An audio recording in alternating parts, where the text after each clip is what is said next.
What is going on, everyone? Welcome back to Kevin on Cars. My name is Kevin, and today we will be talking about rear sway bars.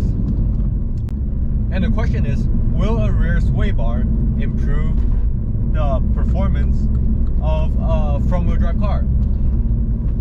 So speaking from hindsight, the answer is 100%. And the difference is extremely noticeable as well. So for new viewers, here are some information about my car. So my car is a 2016 F56 Mini JCW. So it's already a very solid platform, a very solid front-wheel drive car to start from. And then, so the stock rear sway bar is a 21mm hollow sway bar.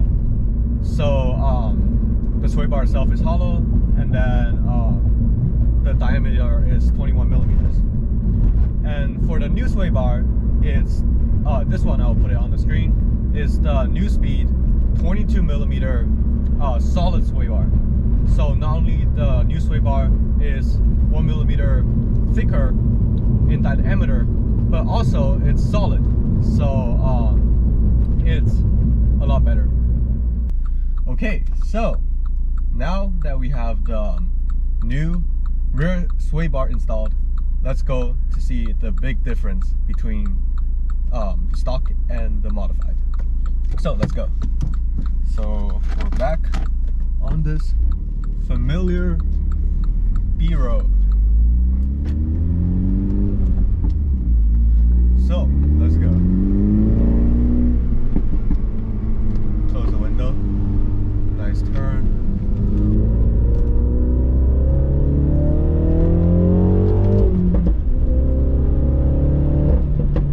Yeah, just after that first turn, I can immediately feel the decrease in body roll.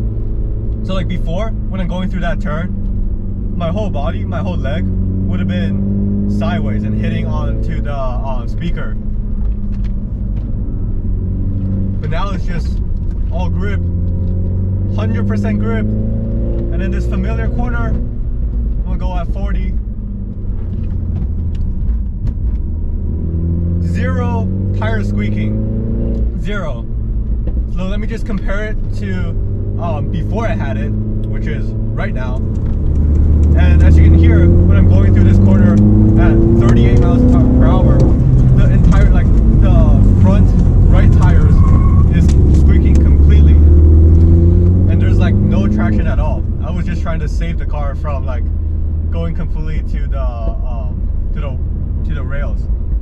But now with the sway bar, so good. It's on a different level. So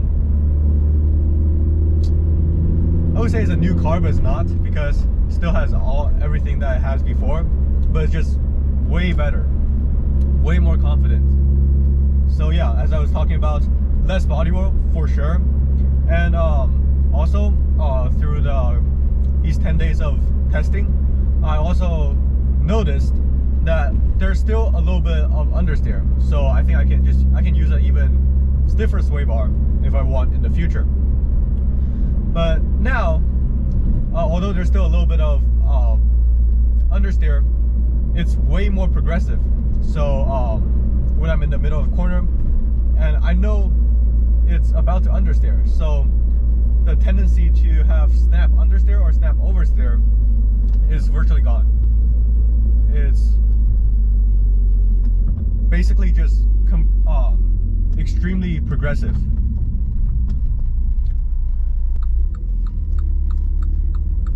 All right, back in the business.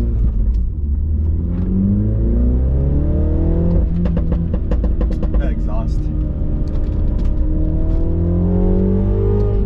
like right there, just full throttling out of that corner with second gear with zero wheel spin, with zero tire spin. So like not only your entering speed is higher, the exiting speed is a lot higher, because you can just stab the throttle and the front will just grip. Yeah, it's a different animal. Yeah, I would say this is the best upgrade I have on this car currently. Like, even the Dynan Stage 1 tune is not as good as this mod. Like, even the added power, because on these tight back roads you can't really use all that power. Like in stock form and with this exhaust, this car is probably like 230, 240 horsepower, and it's more than enough. I think it's just enough. Every time you want to exit a corner, you'll have just enough power before it starts wheel spinning, and yeah, like all the power has been used. So yeah, that's the end of this video. I hope I have persuaded you guys to upgrading to a stiffer rear sway bar, especially if your car is front wheel drive and it has a tendency to understeer. So if you guys like this video, please hit the like button, and if you want to see more of these car related, mini related content, please hit the subscribe button.